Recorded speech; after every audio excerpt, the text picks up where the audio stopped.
Hey there folks, this is Josh, Stoney Ridge Farmer. Welcome back to the farm. Today we're going to be working on the 1952 Willys Jeep. This is the Jeep that we pulled out of the barn. It hasn't been ran for 25 to 30 years. This is the Jeep that we had when I was a kid riding around on our farm, and I want to get it running. So today we're going to work on pulling the starter, and we're going to put some new brushes in the starter. It basically will turn over, but it's a really slow lag, like and you'll see it. I'll show you all that stuff. So come along today on the farm vlog. We've got the wood stove all fired up. We're going to work in the shop, have some fun, and see if we can get this darn Jeep to start. All right? Woo!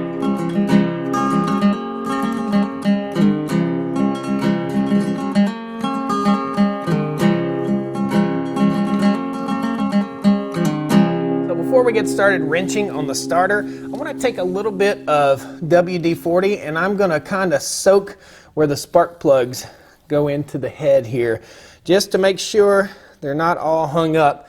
We'll actually probably get the vacuum cleaner and suck all that stuff out of there. There's some old crusty, rusty, nasty stuff. If you guys didn't see the previous videos, there'll be links that are scrolling across here. You can get a look back on what this thing was like when we first got it. It was full of chicken poop about that deep and just a nasty disaster. But we're going to soak these spark plugs down and make sure they're not all seized up in there before we pull them out. If the Jeep doesn't start right away, then we'll start checking spark plugs and make sure we got spark and all that stuff. Cool. This is my dad's old Jeep. Dad, I'm going to have to take these horns off because they're in the way and they don't work. These are horns off an old white Freightliner truck. I know this one doesn't work on this side. We're going to take the other one off on the other side and run a jumper to it and see if it works. It's going to be a fun day today, for sure. Come on off there, bud. Long as I can remember being a kid, these horns have been on here and I've never heard them honk, ever. Here's a close-up of the horn. That's what's wrong with it. Just ratty, roachy. I am completely unsure as to how far we're going to take this project. I don't know if we'll take it on to full restoration or if we'll just get it farm ready, quote unquote. We'll see. Most of the time you get into something like this and you end up making something awesome or scrapping the project. So we'll see. By scrapping the project, I don't mean taking to the scrapyard. I mean scratching the project from the list of thousands of things that need to be done here on the farm. All right. Come on, horn. There we go. Still got a wire attached to it. So hopefully we can get the sound out of this thing, see what it sounds like. Taking a closer look, you see this wire that goes in here? Well, that's the hot wire, and that's going to ground itself out on this case. So we're going to open the case up, see what's in there. Okay, not bad. Looks pretty clean inside. Almost shiny. Okay, we'll pull that up just so it doesn't ground itself out, and I think we're going to go back here and cut it.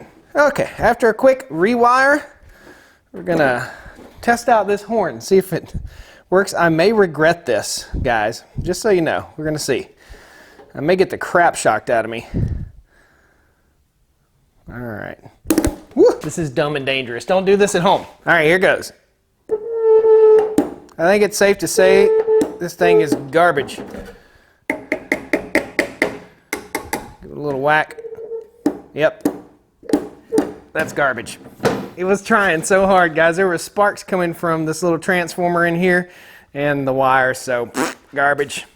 Let her go. We got to get this guy out of here, so we'll just tie a little knot around this. A bungee cord would be nice, but I couldn't find any bungee cords in the shop. So we're just going to take a little string, tie around this guy, pull that hose back out of the way. Here's a new little work light we got here. It's called Sansi. That's the brand. We're going to be using that to light up what we're working on while we're down here. There'll be a link in the video description with a coupon code, I think. So looking under the hood here, this is the air box, the air cleaner. It's filled with oil. Right down here in front is our generator, and right back here is our starter. I've got my hands on it. We're going to get in here and unbolt this guy. So nice to get in here and work on a vehicle that has room to work under the hood. Awesome. Oh, it's a little tight. Oh, it's been a few years, I'm going to say. Guys, if you like this kind of content, pound that subscribe button. Pound that like button too. It's good stuff. Lots of good stuff to come here on the farm. Let's get this starter out and get it on the bench. So guys, I told you I'd show you what the starter's doing. Watch that fan blade.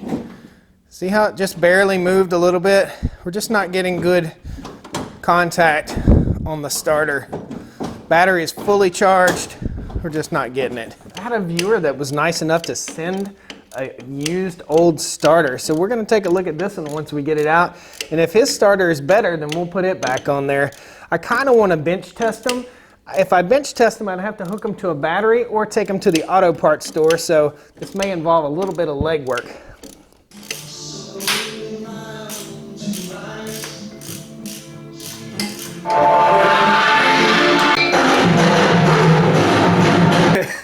We got the starter pulled out, guys. It doesn't look too bad. The gears on it don't look too bad. Everything seems to be in pretty good working order. The brushes just need to be replaced up in here. So we're gonna open this up. We're gonna get in here. I've never done this before, but should be fun. We're gonna do a bit of a redneck bench test. I'm not gonna take it all the way to the auto parts store to have them test it. So what we're gonna do is just hook it right up to the battery here. There's a little push button on the starter that's actuated by a foot button inside the Jeep, and we're just going to mash that down, and I'll show you how the starter is lagging. You'll see this here in a second. So here's our starter. I've already hooked up our positive lead to the battery. It's hooked up to the starter. We're going to take and ground the case on the starter just like so, and then we'll mash this button. And you'll probably see this gear start to slowly turn, but it's pretty weak. Well,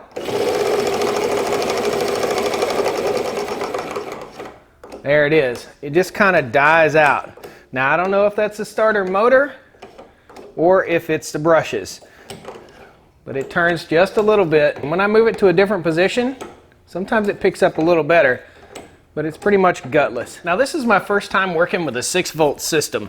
This is the button that I was pushing, and basically that's actuated inside the Jeep, and that pushes a little contact in there. So we'll make sure that's good. This is where the positive terminal connects, and this is the ground site. So basically it just completes the circuit. When you push this button, it goes to ground. Pretty cool. So here we are on the workbench, and what we're gonna do is we're getting in here to the meat and potatoes of this. This is the guts of the starter, and it's got rat nest material and all kinds of stuff, and I'm not too sure there's not a rat nest in the bell housing of this Jeep, but we'll see once we get it started if rat nest stuff goes everywhere. But these are the brushes. These are the new brushes, and they're basically, it's not like a paintbrush. Let me open it up for you. Similar to just a little metal contactor. We'll pull one out and let you see it. So this little brush right here rides on top of the thing that rotates inside of the starter, and it connects with a little screw type connector. That's it. That's what we're replacing. I'll show you the old ones. So 1, 2, 3, 4 screws. This is in the day before the Phillips head screw, so we'll just take those guys out. Very simple. I didn't get a full rebuild kit for this thing. I just got a simple basic brush kit. And I'll set the brushes out in front of you so you can see what they are.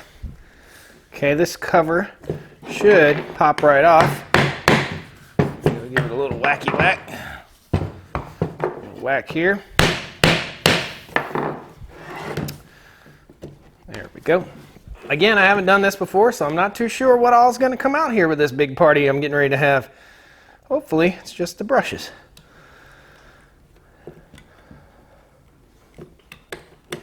Ooh, nasty stuff in here.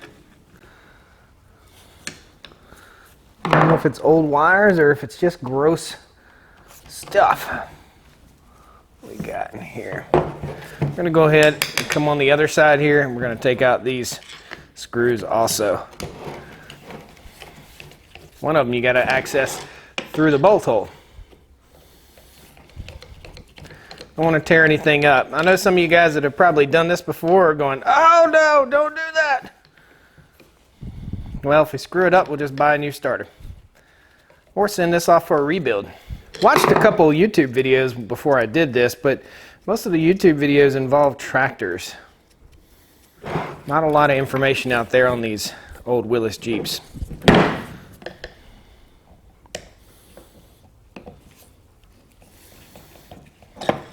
Come on, baby.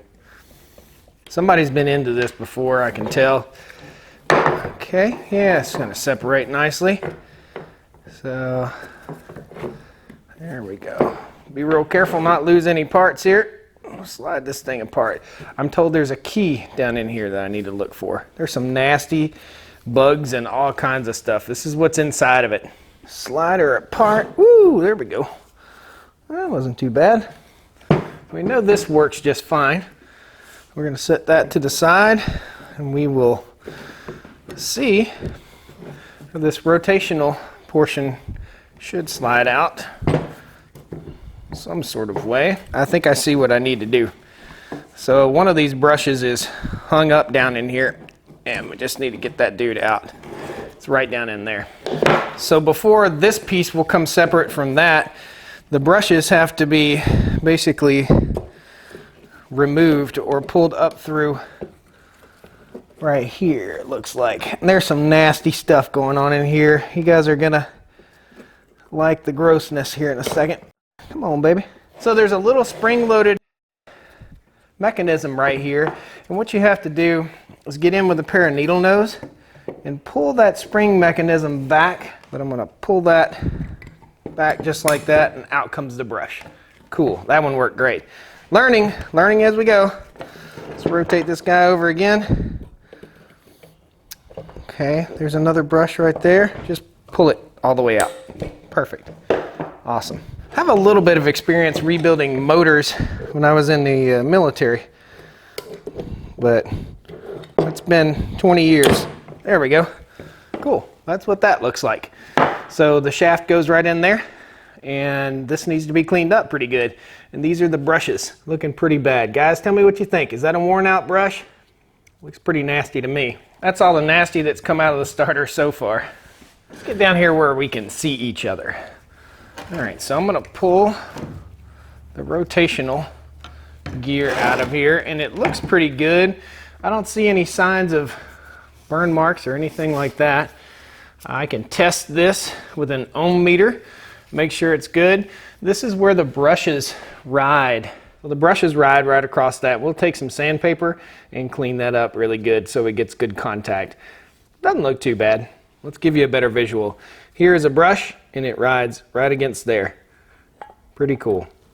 So I'm looking at this, and it's definitely the brush set that they gave me at the auto parts store is not the brush set that I think I'm going to need.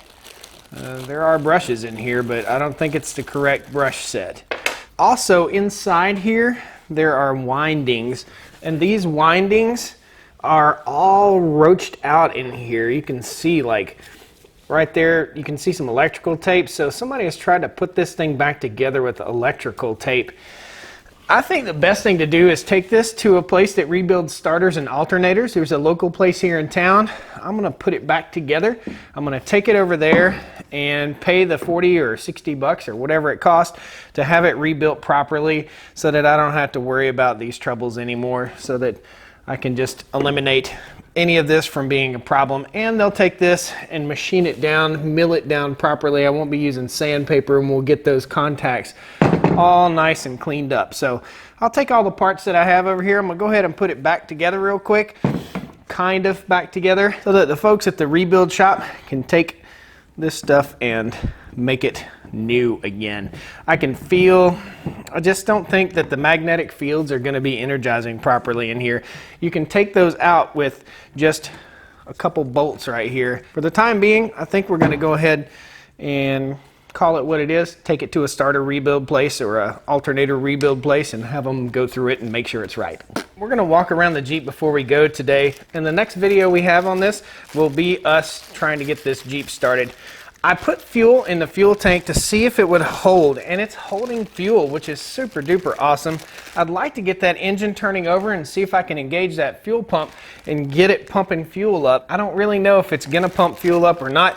It's got the old style glass filter system, and I think I have an extra filter around here somewhere for that. So we're gonna get under the hood here for a second and I'll show you what's going on. I cut out a bunch of stuff under the hood. I cut out the speedometer cable because it was trashed. I cut out the heater controls because obviously the heater core is probably trashed on that thing, and just got some old wires. There's just a big pile of old wires in the way. We're trying to talk to Kaiser Willys It's a company that makes Willys Jeep parts. We're trying to talk to those guys and see if they want to jump in with us and sponsor a full restoration, which would be super awesome. Look at all that dirt. All this came out of that starter. All that dirt. Yeah. So let's give you an under the hood tour. So the heater core had been bypassed a long time ago, and these are the connections for the heater core.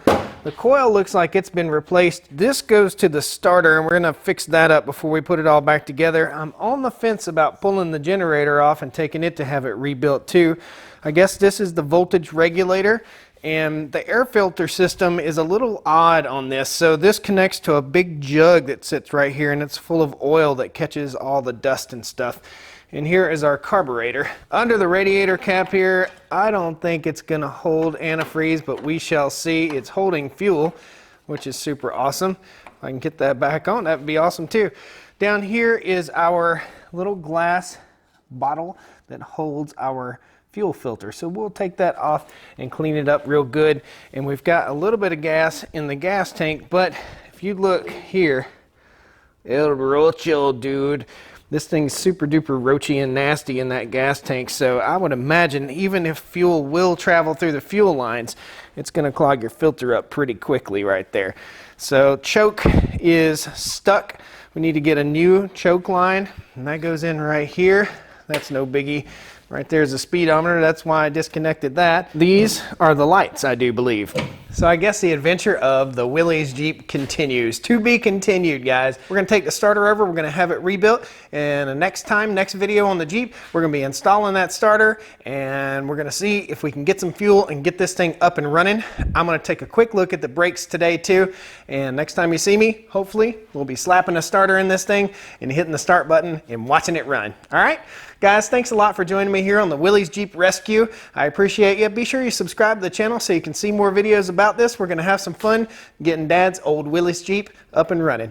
Thanks a lot. We'll see you next time on the Stoney Ridge Farm. Woo! In the land of the free and the home of the brave, I'm proud of who I am, and I'm proud of what I made on the Stoney Ridge. Woo!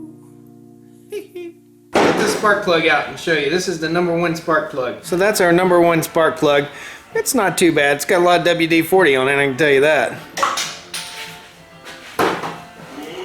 Now that I've dropped it, it should be in really good shape. So here is the container that holds the fuel filter, and it looks like a mushroom is growing on it. It looks nasty. I think it just is supposed to just slip out or screw out. There it goes. All right. So here is what's inside the fuel filter area. Nasty, rusty. We'll clean that up really good. Let's get you in a little closer. I'm not too sure any fuel is going to get through that. It's pretty nasty. I think this fuel filter just slips out also. The rubber gasket seems good, which is pretty cool. Maybe we can get some channel locks down here on it and slip it off. Ooh, it crushed. Oh, there it goes. And that's what we're looking like. It looks raunchy down in there. So that's what it looks like down in the fuel filter area. Not so sure that's gonna work. So what I'm doing here is kind of going through everything and giving myself the best chance for this thing to run. I think we definitely need a better fuel filter, but it's a pretty simple little apparatus. Just you can almost see through it. Yeah, you can see through it. It's just a little filter cap that goes on there to catch any kind of trash before it gets into the fuel pump and carburetor. It looks like the fuel pump and the fuel filter are in one. I don't know. I got to do some research on these Willys Jeeps, man. Got some research to do.